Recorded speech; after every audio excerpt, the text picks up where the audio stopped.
Every day I thank heaven for the gifts I've been given, and every day I try living like a loving man should, standing up for the right side, trying to look on the bright side. Each day I want to say that I've tried to do somebody some good. Hello and welcome to Rewind with James Kilbane. Thank you for joining us. Today I have an Irish music legend, Brendan Shine. He's going to speak with us about his life, music and faith. Brendan, welcome to the show. Thank you so much for joining us. It's great to be here and thanks for having me. Before I start, I really do want the audience to realise, because there's people tuning in from all around the world, that you truly are a legend of Irish music. The gravity of really for you, for me, interviewing you today is I've grown up listening to you, as so have people in the United Kingdom. Your name has even been on so many stations, and in recent times on the English X Factor and various different things because of who you are. You know, I'll just give a touch. You've had 5 number ones here in Ireland, 45 chart singles here in Ireland. You've had more hits here in Ireland than the Beatles. Like, people around the world realise you've recorded up on, I think, 50 or 52 albums. Your music, you've been awarded twice International Country Singer of the Year globally in the world. You know, you've really done it all, and at the same time, you're Brendan. You know, couldn't be anybody else. Do you know, it's one of the things, and for our listeners all around the world, this is a momentous day for you joining us today, and I'm really grateful for that. So, Brendan, you have had great success, and you've graced so many stages around the world. But we'll bring it back home. Where did it all start for you, Brendan? Where was family life when you were a boy? I grew up on just outside Athlone, which is right in the centre of Ireland, right in the Midlands. And I grew up in a very, very musical house, a very, very religious house, a very, very simple upbringing. And there was music all around me, because next door to the house, we had, in the old days, an old dance hall, which was popular in the years gone by. Not so much now, but there you had all kinds of things like amateur drama, you had music. My dad had a band and played a band there, and my brothers and sisters played, and my aunts and uncles. So there was never a day or never a night that there wasn't music in our house. So I grew up all around music, and I suppose from a very, very young age, I probably had that urge that I wanted to do something in music. You know, and I started off when I was only about 11 or 12, playing in the church, St. Bridget's Church on the hill in Drum. And I played and sang in the choir right up to the age that I got so busy with when I became a professional, very, very professional, years and years afterwards. I used to, no matter where I was, I would try and get home for every Sunday Mass and funerals and we used to do the Requiem Mass in those days, and until I got to the stage that the travel just outlived it. I just was away a lot, you know. But that's kind of the upbringing I had. So I was probably destined to be in music from the word go. I was musically trained on piano, but I played the accordion, and you can imagine back in the 60s, we used to play, myself and my dad used to play at an open air dance called the Maypole in a place called Summerhill, just down the road from us. Not Summerhill, County Meath now, Summerhill near Athlone. And I used to go down. I didn't even have a case for the accordion at the time. And, you know, I had all the things. I had the winkle picker shoes and the crew cut and everything. That was the fashion at the times. But, you know, in the early 60s, that was very early 60s, you know, the Beatles were starting and the modern music was creeping in. And everybody, my school pals, they were all learning guitars. And I was playing an accordion. And I was a little bit out of place. But I stuck with it. And, you know, often people say to me now, after that fabulous introduction you gave me, you know, there isn't that much difference in what I did when I was, you know, 14 or 15 years of age, singing songs with my accordion. There's not much difference to what I do to this day. In your youth, so you were immersed in the choir, you had that upbringing. How did it gravitate then when you were going to secondary school? You were playing with your dad, Yeah. but like you were playing, what did you see? How did you, your peers were still, but education-wise? Education-wise, I was going to school, and there came an opportunity that there was a local Cayley band, which my dad was kind of a dance band. I used to sing all kind of Perry Como songs and the early Elvis Presley and Michael Holiday and Sinatra and things like that. But I was very, very eager to get into the music, and anything, I would take anything.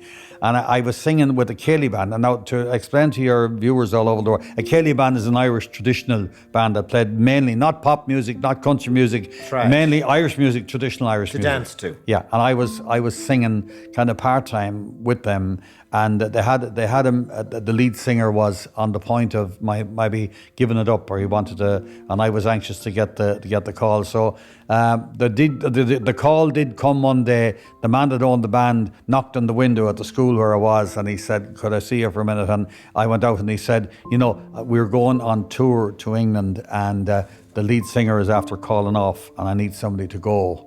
And I said, "When do you need it to go?" He said, "This evening." So I remember going home, and I had to tell my mother that I was going to a gig, and And what age were you then, I was Brendan? just 16 years of age. 16. So I had to tell her I was going to a gig, and she says, "What time will you be back at?" So I waited until I was very close to the gate outside the house, and I said, "I'll be back in 6 weeks' time." We were going on tour. So was that the end of your formal education? That was the end of my formal education. Okay. So when did you get the break to start recording? I started recording when I started recording in 1967. I recorded with the Cayley band that was with still. I'd made my first recording with that band, and then the following year I left that band, myself and the drummer, little Johnny Dawson. Who's been with you ever since? He's been with me ever since. And we started our own band in 1968. We started a kind of a Cayley country band, but we brought it up a different level. The Cayley bands years ago used to sit down. So we stood up, and we wore suits, and we got modern equipment, and but we started from a very, very modest beginning, and I started recording professionally. I got in with one of the big labels in Dublin, and I had my first number one in 1970. And then you met Kathleen. That's right. I met Kathleen when we were going to school, actually. Well, okay. And we went to school together. We were both in the same school. And then when we were both around the age of, we met when we were about 14, and we were married when we were 24. We had two lovely daughters, Emily and Philippa. Emily, of course, is performing with me today, and my other daughter, Philippa, is a doctor, a medic in Galway. And of course, we've got 6 beautiful grandchildren now, 4 boys and 2 girls. Emily has got 2 girls, and Philippa's got 4 boys. You record a lot of Irish traditional music, country music, and you're known the world over, but you'll bring this little sprinkle of faith into a lot of your songs. There's a lot of your albums that you'd always include a gospel song. Oh, of course, yeah. Or something that has a positive message. And I've been in places where people have said they heard you sing My Forever Friend, and it really touched them. Like, what's your thinking? The public, the people, and then this reasoning for gospel songs? A lot of artists won't do my it. upbringing in a house, we were taught in a very, very Catholic house. We went to Mass, we went to the mission, we went to the sacraments, and we were taught that you had to do good in life and not to do bad in life. And I kind of, a lot of people question the religion nowadays. The way I look at it was, it was good enough for my grandparents and good enough for my mum and dad. I'm going to follow that path. And I would hope that my children and my grandchildren would follow in that same path, because life has been very, very good to me and has been very, very good to all our, every family has their ups and downs. But I believe that, everybody must do some good to get some return. I've always said that. I've always been a very, very simple person, lived with the very, very simple morals of life, and it did me, and it'll do me till the end. And then you came across a song called Come Follow Me, or the Nazarene song. I heard that song on a radio station, Midwest radio station, and I was fascinated with the idea of the song. That I sought out the man that actually wrote it, Father Eddie Vartla O'Conneilla, and he lives out in the heart of Connemara. I went to visit that man, and it was a very, very moving experience to think of a very, very simple man and that he summed up his life and everything he did in that beautiful song. And our Lord is just as good today as he was in Galilee. That's it.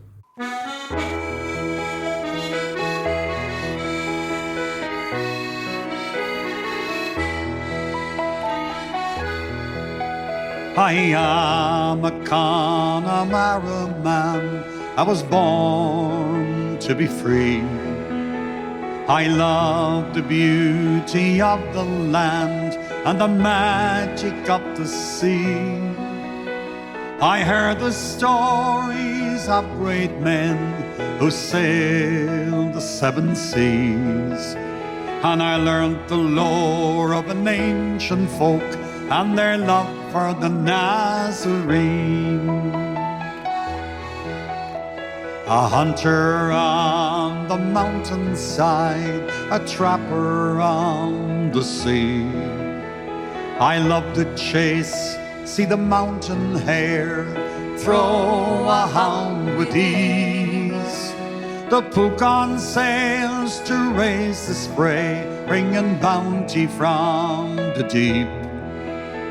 Not all the gold the world could hold could buy that life for me. One night as we had stretched our nets and the storm it had increased, in driving mist that was so thick your hand you could not see. The gates of hell had sucked us in, and we were doomed, it seemed. In the darkest hour before the dawn, I called on the Nazarene. Come listen, all good-hearted men, wherever you may be. Our Lord is just as good today as he was in Galilee. Come lend a hand and help him out to feed his lambs and sheep.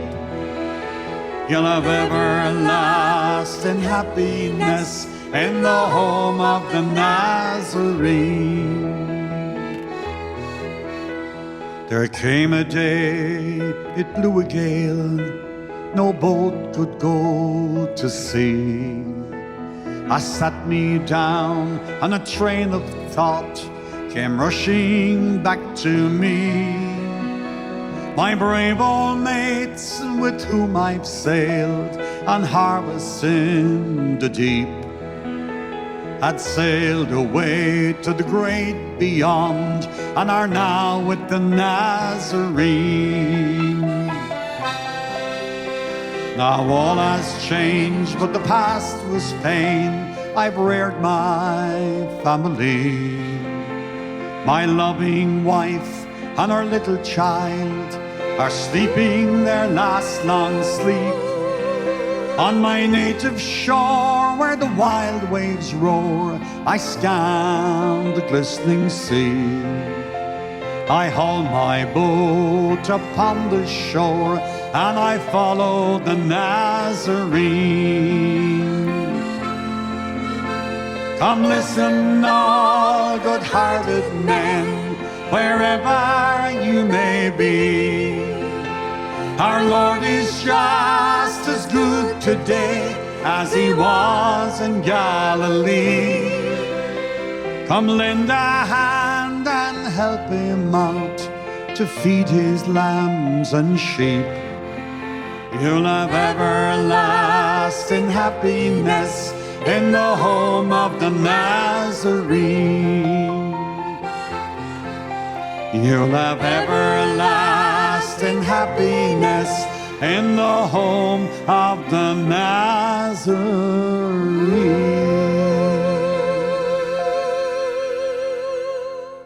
And then you also, and you will have seen it, that your latest single or one of your latest songs, Thank the Lord.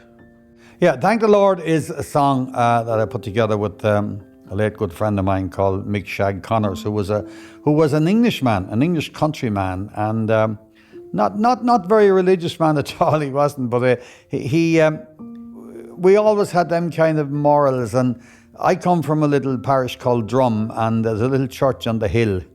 And we used to always say, there was always those old sayings around years ago, like, as they'd say, like, the man would say, oh, every day you get up is a good day, and, you're better off to be looking down at the grass than looking up at the grass, you know what I mean? And, myself and Shag Mick Connors was there, we were going through those old sayings, and we were just saying like that, any day you can get up, if you can run and walk and laugh and talk, you're on a good day. And, thank the Lord for that. And I thought it was a lovely, lovely idea, and it's a lovely idea of a song. It's very, very simple, but it answers all the questions. This is the day the Lord has made. Let us give thanks and be glad. Very much on the theme.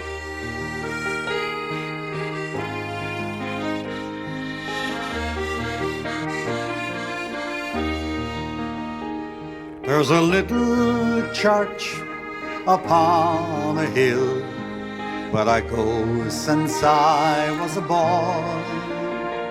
If my spirit's low, that's where I go. It fills my heart with joy. And I thank the Lord in heaven above for the gifts that He gave to me. I can run and walk and laugh and talk. I can hear and I can see.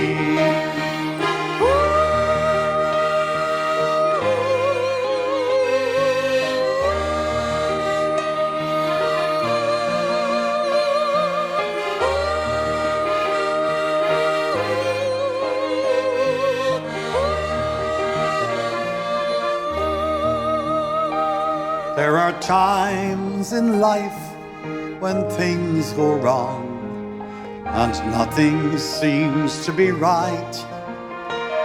That's the time to hold your head up high. Tomorrow's nearly in sight. And I thank the Lord in heaven above for the gifts that He gave to me. I can run and walk and laugh and talk. I can hear and I can see. And I thank the Lord in heaven above for the gifts that He gave to me.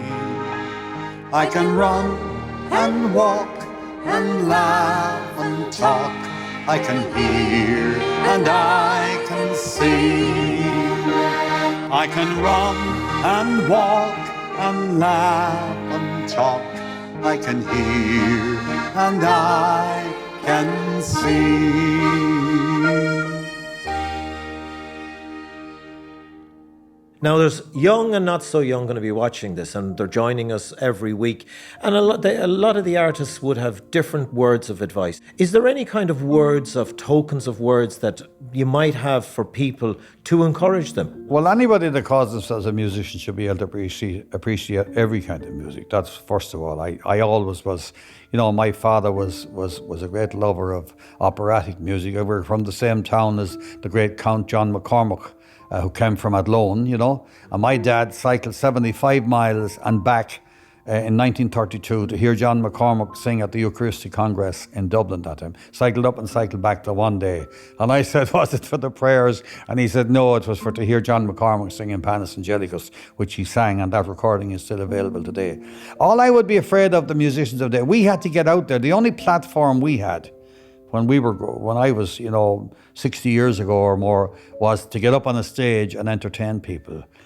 You had to do that. That was the only platform. How many platforms are out there now? There's so many different platforms that you can create your own music without ever leaving your house or leaving your... And all I would be afraid of is that entertainment will go down that road, that people would become armchair entertainers. There's the finest of entertainers, there's the finest of songwriters.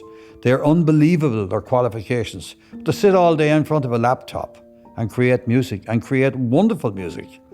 I think those people would be better off if they could get out and face people and test their music on the human beings, on the human being. Now, that's only my idea, but, everybody, again, you ask me what advice I would give. I would give anybody to just be themselves. Whoever you are, you can't really be anybody else. The main thing is to have self-belief. And the other thing, of course, is do it as well as you can, and only do what your limits are there. Some people try to do a little bit more. Less is always more, maybe.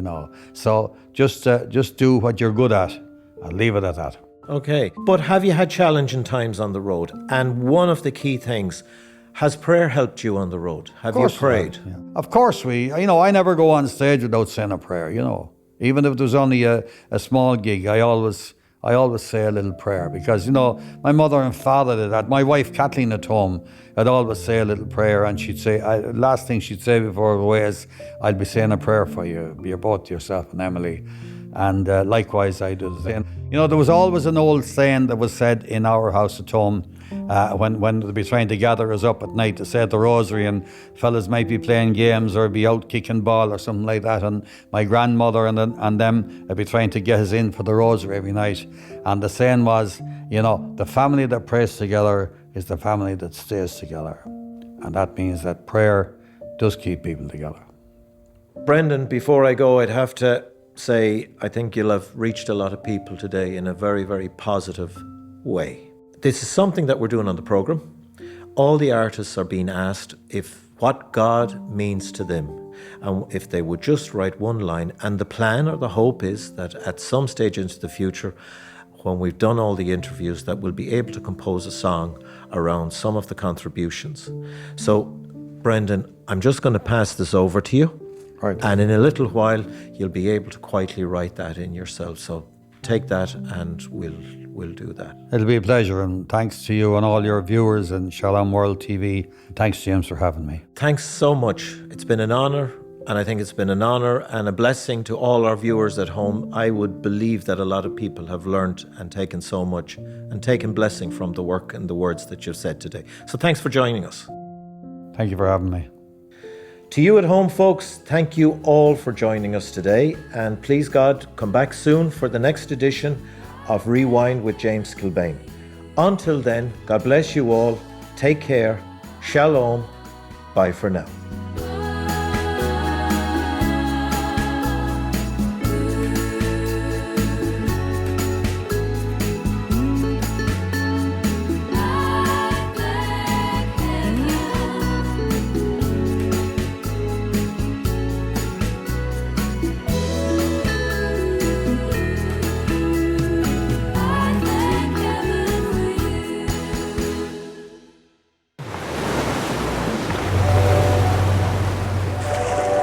Are you searching for purpose of life?